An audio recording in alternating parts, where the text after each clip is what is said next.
Good afternoon students. उत्पादन के सिद्धांत प्रोडक्शन थियरी में आज का टॉपिक है प्रोडक्शन फंक्शन, जिसको हम उत्पादन फलन कहते हैं। उत्पादन फलन क्या है और सिंपल प्रोडक्शन फंक्शन जो सरल उत्पादन फलन है उसके बारे में आज हम चर्चा करेंगे। तो आप पहले उत्पादन फलन के बारे में थोड़ा सा देख लीजिए। उत्पादन फलन उत्पत्ति के साधनों तथा उनके प्रयोग से प्राप्त उत्पादन के बीच संबंध को बताता है। किसी भी चीज के उत्पादन के लिए आपको उत्पादनों के साधन चाहिए, तो उत्पादनों के साधनों के संयोग से जो प्राप्त उत्पादन होता है उसके बीच में जो संबंध होता है उसको हम किस चीज से दर्शाते हैं? उत्पादन फलन से। देखिए, उत्पादन फलन की एक परिभाषा आप लिख लीजिए। एक फर्म का उत्पादन फलन एक दिए हुए समय में साधनों के सभी संभव संयोगों तथा प्रत्येक संयोग से संबंधित उत्पादन के बीच संबंध को बताता है, जबकि तकनीकी ज्ञान की स्थिति, जिसको हम टेक्नोलॉजी कह रहे हैं, वह दी हुई होती है। तो आप देखिए, एक फर्म मतलब कोई भी उत्पादन करने वाला जो यूनिट होता है उसको हम एक फर्म कहते हैं। उसमें जो भी उत्पादन के साधन का प्रयोग किया जा रहा है उसके सभी संभावित जो संयोग होते हैं, कॉम्बिनेशन होते हैं, और सभी संयोगों से प्राप्त जो उत्पादन होता है उसके बीच के संबंध को किसके द्वारा दर्शाया जाता है? उत्पादन फलन द्वारा। और उस समय अवधि में, जिस समय अवधि की हम बात कर रहे हैं, उसमें जो टेक्नोलॉजी लेवल होता है, तकनीकी की ज्ञान का जो स्तर होता है, उसको हम स्थिर मानते हैं या दिया हुआ होता है।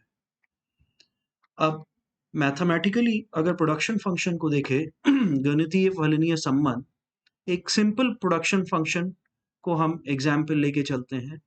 y is equal to function of, ये जो फलनीय संबंध है इसको हम क्या कहते हैं? फंक्शन ऑफ एल एंड के, जहाँ पे एल एंड के साधारणतः एल लेबर के लिए, श्रम के लिए, और के कैपिटल या पूंजी के लिए ये वाले सिंबल्स यूज किए जाते हैं। तो इन दोनों के संयोगों से जो प्राप्त y है, y हम क्या कह रहे हैं? उत्पत्ति का स्तर। इसके बीच में संबंध जो होता है, फलनीय संबंध, इसको हम क्या कहते हैं? उत्पादन फलन। अब इस केस में एक और चीज आप ऐड कर सकते हो कि जो टेक्नोलॉजी है, ब्रैकेट के अंदर भी लिख सकते हो, ब्रैकेट के बाहर भी लिख सकते हो, जो टेक्नोलॉजिकल लेवल जो है, तकनीकी जो ज्ञान का जो स्तर है, वह क्या होगा? कांस्टेंट होगा या स्थिर रहेगा इस समय अवधि के लिए, जब आप इस प्रोडक्शन को, प्रोडक्शन की जो प्रोसेस है, प्रक्रिया है, उसको जब हम कार्य में ले रहे हैं। अब देखिए, प्रोडक्शन फंक्शन के कुछ मान्यताएं होती हैं, एजम्पशंस होती हैं। वे क्या है? टेक्नोलॉजी, जिसको हम प्रौद्योगिकी कहते हैं, तकनीकी ज्ञान की स्थिति दी हुई है, उसमें दिए हुए समय के अंतर्गत कोई परिवर्तन नहीं होता है। ये हमने पहले ही डिस्कस कर लिया है कि जो टेक्नोलॉजिकल जो लेवल है, प्रौद्योगिकी की का जो स्तर है, वह स्थिर रहता है। सेकंड जो आपके पास में हम assumption लेते हैं उत्पादन फलन में, ये है कि यह माना जाता है कि फर्म उत्पादन की अधिकतम कुशल तकनीक जो समय विशेष में प्राप्त है का प्रयोग करेगी, जबकि फर्म के लिए लागत व्यय दिया हुआ है। ये जो हमने मान लिया है, जो टेक्नोलॉजिकल लेवल है, जो तकनीकी स्तर है, जो दिया हुआ है, वह है अधिकतम कुशल। अधिकतम कुशल मतलब मोस्ट एफिशिएंट होना चाहिए, ये भी एजम्पशन में दिया हुआ है। प्लस इस सेकंड एजम्पशन में ही दो चीजें लिखी गई हैं। एक तो मोस्ट एफिशिएंट आपका क्या होना चाहिए? तकनीकी स्तर होना चाहिए। और दूसरा क्या लिखा हुआ है कि लागत व्यय, जो हम कॉस्ट आउटले कह रहे हैं, वह भी दिया हुआ होता है। जैसे हमने पहले कक्षाओं में जब कंजम्पशन थियरी पढ़ा था, जो उपभोग सिद्धांत जब हमने पढ़ा था, तो हमने कहा था कि जो बजट है, बजट दिया हुआ होता है किसी भी उपभोक्ता के लिए। इसी प्रकार से किसी फर्म के लिए लागत व्यय, कॉस्ट आउटले, मतलब वह कितना वह खर्च कर पाएगा, उसकी जो परिभाषा है वो भी दी हुई होती है। देखिए, मान्यताओं को आगे बढ़ते हुए हम उत्पादन फलन का स्वभाव या विशेषताएं पढ़ते हैं। एक उत्पादन फलन की स्वयं कोई मौद्रिक विशेषताएं नहीं होती हैं, क्योंकि यह उत्पादन की भौतिक मात्रा से संबंध दर्शाता है। जो हमने अभी फर्स्ट पेज पे उत्पादन फलन की जो डेफिनेशन पढ़ा, उसमें आपको क्या बताया गया है कि उत्पादन के जो साधन होते हैं, उनके हर संभव संयोगों से प्राप्त आपके पास उत्पादन का स्तर या उत्पत्ति का स्तर, इन दोनों के बीच के संबंध को कौन दर्शाता है? उत्पादन फलन। यहाँ पे कहीं पे भी उत्पादन के जो साधन है या उत्पत्ति की जो लागत है, ये सब चीजें कहीं पे भी नहीं आ रहा है। इसका मतलब क्या है कि ये सिर्फ एक भौतिक, फिजिकल, जिसको हम काउंट कर पा रहे हैं यूनिट्स में, उस संबंध को दर्शाता है।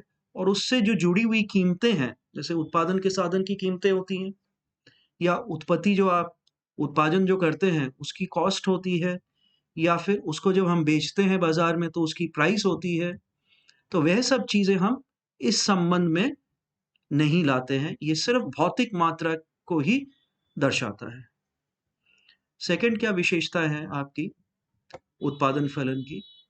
उत्पादन फलन उत्पादित वस्तु की कीमतें और साधन की कीमतों से पूर्णतः स्वतंत्र होता है, परंतु ये कीमतें ही एक फर्म को इस निर्णय को प्रभावित करती है कि किस वस्तु का और उसकी कितनी मात्रा में उत्पादन करेगी।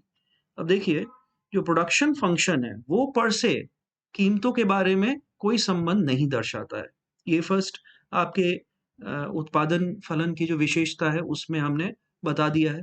लेकिन हमने जो पहले मान्यताएं में ली है कि जो कॉस्ट आउटले है, कितनी लागत जो है एक फर्म उत्पादन के लिए व्यय कर सकता है, वो दिया हुआ होता है। अब लागत जब दी हुई होती है तो लागत किस पे खर्च होता है? उत्पादन के साधनों की कीमतों पे खर्च होती है। तो उत्पादन के साधनों की कीमतें क्या किसको तय करेगी कि किस वस्तु का उत्पादन हमें करना है और कितनी मात्रा में करना है? क्योंकि कॉस्ट आउटले जो है, जो व्यय जो है या जो लागत है, वह आपका दिया हुआ हमने असम्पशन में, मान्यता में मान लिया है। थर्ड जो आपके पास में विशेषता है या स्वभाव होता है किसी भी उत्पादन फलन का, वह यह है कि टेक्नोलॉजी में सुधार, तकनीकी स्तर में सुधार होने पर एक नया उत्पादन फलन प्राप्त हो जाता है। क्योंकि हमने ये अज्यूम कर लिया है एक उत्पादन फलन एक समय विशेष के लिए है और उस समय विशेष का जो टेक्नोलॉजी है वो दिया हुआ होता है। परंतु अगर टेक्नोलॉजी में सुधार हो जाता है तो आपके पास एक नया उत्पादन फलन प्राप्त होता है, जिसका अभिप्राय ये है कि साधनों की पहली मात्रा से ही उत्पादन में वृद्धि होगी, अथवा उत्पादन की पहली मात्रा साधनों की कम मात्राओं के प्रयोग करने से ही प्राप्त हो जाएगी। अब आपको मालूम है स्टूडेंट्स कि टेक्नोलॉजी में सुधार क्या चीज होती है। टेक्नोलॉजी में सुधार होने के दो अभिप्राय हैं जो इस थर्ड विशेषता में लिखी गई है। वे क्या है कि या तो टेक्नोलॉजी इंप्रूव इस वे में होता है, इस तरीके से होता है कि सेम उत्पादन के साधनों के संयोग से उत्पादन की मात्रा ज्यादा हो जाए, या फिर सेम उत्पादन की मात्रा अगर आपको चाहिए तो उत्पादनों के साधनों के जो संयोग है वो कम मात्राओं में प्रयोग किया जाए। इस प्रकार हम मानते हैं कि टेक्नोलॉजी या उत्पादन की जो तकनीक है उसमें क्या हुआ है, सुधार हुआ है। इसका मतलब जो मोस्ट एफिशिएंट, जो अधिकतम जो कुशल कार्यकुशल जो तकनीक था, उसमें क्या हुआ है, सुधार होने पे ये चीज प्राप्त होती है। चौथा जो आपके पास में विशेषता है वह यह है कि एक उत्पादन फलन एक दिए हुए समय या प्रति इकाई समय के संदर्भ में ही होता है। ये तो हमने पहले ही पढ़ लिया है, परिभाषा में भी दिया हुआ है। फिफ्थ जो आपके पास में लास्ट जो आपका उत्पादन फलन की जो विशेषता है, उसमें हम ये पढ़ते हैं कि किसी फर्म के उत्पादन फलन को निर्धारित करते समय साधनों की परिवर्तनशीलता या स्थिरता तथा उनकी पूर्ण विभाज्यता या अविभाज्यता को ध्यान में रखना होगा। इसका क्या मतलब है कि आप अनेक साधनों के उपयोग से या प्रयोग से उत्पादन कर रहे हैं, तो एक साधन दूसरे साधन से कितनी परिवर्तनशील है। दूसरी बात है, बाजार में और कोई साधन इस प्रकार के हैं जिससे आप अपने जो उपयोग वाले साधन है उसकी परिवर्तन कर सकते हैं, जिसको हम स्थानांतरण भी कहते हैं। या फिर वे इस प्रकार के होते हैं कि वो अपरिवर्तनशील होते हैं। इसके दो तात्पर्य है कि एक समय अवधि में आप हो सकता है एक किसी साधन को परिवर्तन नहीं कर पाते हैं और उसकी जो मात्रा जो आप प्रयोग में ले रहे हैं वह स्थिर है। दूसरा ये है कि जो साधन आप इस्तेमाल कर रहे हैं या प्रयोग में ले रहे हैं वो पूर्ण विभाज्य है कि नहीं या अविभाज्य है। इसका मतलब क्या है, वो डिविजिबल है कि इनडिविजिबल है। जैसे एक यूनिट है किसी भी वस्तु की, अगर वो फाइनल यूनिट है या फिर उसको भी हम छोटे छोटे यूनिट्स में हम डिस्ट्रीब्यूट या डिवाइड कर सकते हैं कि नहीं, ये भी आपको ध्यान में रखना है। साधारणतः जो सरल उत्पादन फलन होता है, जैसे हमने अभी एग्जाम्पल में लिया था ऊपर, y is equal to function of labour and capital, इसमें जो परिवर्तनशील जो आपके पास में साधन होता है वो हम लेबर ले लेते हैं, और जो k या जो कैपिटल होता है उसको हम स्थिर ले लेते हैं। ये इसलिए लेते हैं कि जैसे किसी फर्म ने एक यूनिट प्रोडक्शन की उत्पादन के लिए तैयार किया, तो कुछ मशीनें लगाई, एक फैक्ट्री लगाई जिसमें फैक्ट्री के लिए लैंड है, उसमें आपने कुछ मशीनें लगाई। तो एक दिए हुए समय में या अल्प समय काल में, ये सब अल्प समय काल की बातें हैं, एक अल्प समय काल में जो मशीनों में जो लागत लग चुकी है उसको हम बार बार बढ़ा नहीं सकते या घटा नहीं सकते। तो हम परिवर्तनशील जो उत्पादन की साधन है वो क्या लेते हैं, लेबर को या श्रम को, उसकी मात्रा हम बढ़ाते रहते हैं और वह अनुकूलतम संयोग की चेष्टा करते हैं खोजने में कि इतने मशीन्स के साथ में श्रम की कितनी मात्रा हम लगाएं ताकि अधिकतम उत्पादन संभव हो। तो देखिए ये 5 आपके पास में उत्पादन फलन की विशेषताएं। अब आपके पास में एक बहुत इंपॉर्टेंट चीज है प्रोडक्शन थियरी, उत्पादन के सिद्धांत में, वह है उत्पादन के नियम। ये नियम क्या है? ये नियम साधारणतः 3 भागों में हम बांट सकते हैं। तो देखिए उत्पादन के नियम क्या है, उत्पत्ति के नियम क्या है, जिसको हम लॉज ऑफ आउटपुट कह रहे हैं। कम लागत तथा कुशल उत्पादन के लिए यह आवश्यक है कि उत्पादन के साधनों के उचित, इसमें से ये आप 3 वर्ड्स काट लीजिए, ये 3 वर्ड्स आप काट लीजिए।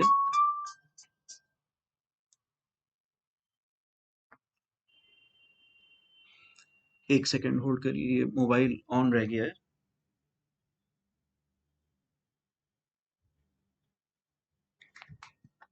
तो आप देखिए उत्पादन के बाद में ये वर्ड्स वापस रिपीट हो गए। ये आवश्यक है कि उत्पादन के साधनों को उचित अनुपात में लिया जाए। उत्पत्ति के नियम ये बताते हैं कि साधनों की मात्रा में वृद्धि करने से किस अनुपात में उत्पादन की मात्रा में वृद्धि होती है। जैसे अभी मैंने आपको बताया कि अल्प समय काल में सारे जो उत्पादन के साधन हैं वो परिवर्तनशील नहीं है। जैसे अभी हमने कैपिटल को या पूंजी को अल्प समय काल में कांस्टेंट मान लिया है। हमने ये बताया कि लेबर की किस मात्रा या कितनी इकाई लेबर की हम यूज करने से उतनी पूंजी या उतनी मशीन्स के साथ में एक अनुपात तय कर पाए जिससे उत्पत्ति अधिकतम हो पाए। तो साधनों की उचित अनुपात बहुत इंपॉर्टेंट होता है, एवं साधनों की उचित अनुपात से आपको क्या होनी चाहिए, उत्पादन अधिकतम होनी चाहिए। तो अगर अनुपात में कोई परिवर्तन किया जाए तो वह इस दृष्टिकोण से किया जाए कि उत्पादन की जो मात्रा है उसमें वृद्धि हो। अब देखिए, ये जो उत्पत्ति के जो नियम है वे क्या क्या है, आप देखिए। पहला है, ये अल्पकाल और दीर्घकाल दोनों को ध्यान में रखते हुए ये बनाया गया है। कुछ उत्पत्ति के साधनों को स्थिर रखते हुए जिस अनुपात में एक साधन या एक से अधिक उत्पत्ति के साधनों में वृद्धि की जाती है, और यदि उत्पादन इस अनुपात से अधिक वृद्धि होती है तो उसे उत्पत्ति वृद्धि नियम कहते हैं। इसका मतलब क्या हुआ कि आपने किसी एक उत्पादन के साधन को आपने अपरिवर्तनशील रख के बाकी उत्पादन के जो साधन है उसमें वृद्धि करें, और उस वृद्धि के अनुपात से अधिक अगर आपकी उत्पत्ति की वृद्धि होती है तो हम क्या कहते हैं, उत्पत्ति वृद्धि नियम। ठीक है, इंक्रीजिंग रिटर्न्स। अब दूसरा क्या है, देखिए, उत्पादन के साधनों का अधिक प्रयोग करने तथा उत्पादन को उत्पादन के साधनों का अधिक प्रयोग करने तथा उत्पादन को अ, बदलने जाने से जब बड़े पैमाने की उत्पत्ति की सब बचतें समाप्त हो जाती है और वस्तु की प्रति इकाई लागत न्यूनतम हो जाती है, तो कहा जाता है कि उत्पादन अनुकूलतम स्तर पर हो रही है। यदि इसी स्तर इसी स्थिति में उत्पादन चलता रहता है तो उत्पत्ति स्थिरता नियम लागू होता है, जिसको हम कांस्टेंट रिटर्न्स कहते हैं। इसका मतलब क्या है कि एक टाइम ये आता है दीर्घकाल में, अगर आपके समस्त उत्पादन के साधनों की जो अनुपात है उसमें परिवर्तन हो जाती है, और उससे क्या होता है कि जो आपकी उत्पादन हो रही है वो न्यूनतम लागत में होने लग जाती है। न्यूनतम लागत में अगर उत्पादन होने लग जाता है तो हम उसको अनुकूलतम स्तर कहते हैं। और किसी भी फर्म को यह मोटिवेशन हमेशा मिलता रहेगा कि वह न्यूनतम न्यूनतम या अनुकूलतम स्तर पर ही न्यूनतम लागत या निम्नतम लागत या अनुकूलतम स्तर उत्पत्ति में ही उत्पादन करता रहे। तो उसको हम क्या कहते हैं, कांस्टेंट रिटर्न्स, स्थिरता नियम। और लास्ट है, आप देखिए, कुल उत्पत्ति के साधनों को स्थिर रखते हुए जिस अनुपात में एक साधन या एक से अधिक उत्पत्ति के साधनों में वृद्धि की जाती है, और यदि उत्पादन में उस अनुपात से कम वृद्धि होती है तो उसे उत्पत्ति हास्य नियम कहा जाता है। इसको थोड़ा सा समझने में आपको डिफिकल्टी होगी कि अगर उत्पादन उत्पादन के साधनों में वृद्धि की जा रही है, किसी एक उत्पादन के स्तर को एक उत्पादन के साधन के स्तर को कांस्टेंट रखने से फिर आपके उत्पादन में कैसे कमी हो सकती है कि उत्पत्ति हास्य नियम आपको दिखाई दे। ये जनरली आप किसी एक एग्जाम्पल से आप समझ सकते हैं कि सपोज किसी खेत में किसान खेती कर रहा है। अगर खेत की जो साइज है या लैंड को अगर हम, वो भी एक उत्पादन का साधन ही है, क्योंकि लैंड में ही हम बीज बोते हैं जिसमें से आपके फसल उगते हैं। तो अगर हम उसको कांस्टेंट मान लेते हैं, लैंड के पीस को, लैंड के जो साइज है, और उत्पादन के साधन जैसे लेबर कितना काम कर रही है उस पे, वह कितना बीज उसमें बो रही है, लेबर कितना उसमें फर्टिलाइजर डाल रहा है, एक लिमिट के बाद में अगर लेबर ज़्यादा हो जाता है तो हो सकता है लेबर का यूनियन बढ़ जाए, लेबर आपस में झगड़ते रहे, लेबर काम ना करते रहे, या फिर लेबर अपनी लागत को बढ़ाने के लिए कहे, या फिर अति उपयोग किससे, फर्टिलाइजर से लैंड की जो उत्पादकता है वह भी कम हो सकती है। तो इन परिस्थितियों में क्या हो सकता है, उत्पादन लैंड के साइज को कांस्टेंट रखते हुए कम हो जाए, तो उसको हम क्या कहते हैं, उत्पत्ति हास्य नियम। अब ये जो तीन जो नियम हैं जिसको हम इंक्रीजिंग, कांस्टेंट एवं डिक्रीजिंग रिटर्न्स कह रहे हैं, इनको मिला के हम लॉ ऑफ वेरिएबल प्रोपोर्शंस की बात करते हैं। लॉ ऑफ वेरिएबल प्रोपोर्शंस की बात करते हैं, ये हम अगली क्लास में हम इसको लेंगे कि किस प्रकार से पहले बढ़ते हुए स्तर पे उत्पादन बढ़ती है, फिर कांस्टेंट हो जाता है, फिर धीरे धीरे ये घटने लग जाता है। तो आप लोग ध्यान रखिए, और अगले क्लास में हम लॉ ऑफ वेरिएबल प्रोपोर्शन, जिसको हम लॉ ऑफ डिमिनिशिंग रिटर्न्स भी कहते हैं, जैसे हमने डिमिनिशिंग रिटर्न्स टू स्केल भी होता है, वो रिटर्न्स टू स्केल में हम बाद में पढ़ेंगे। तो लॉ ऑफ डिमिनिशिंग रिटर्न्स हमने जैसे उपभोग सिद्धांत में पढ़ा था, उस प्रकार से हम प्रोडक्शन थियरी में भी पढ़ेंगे। आज के लिए इतना ही है। Thank you students.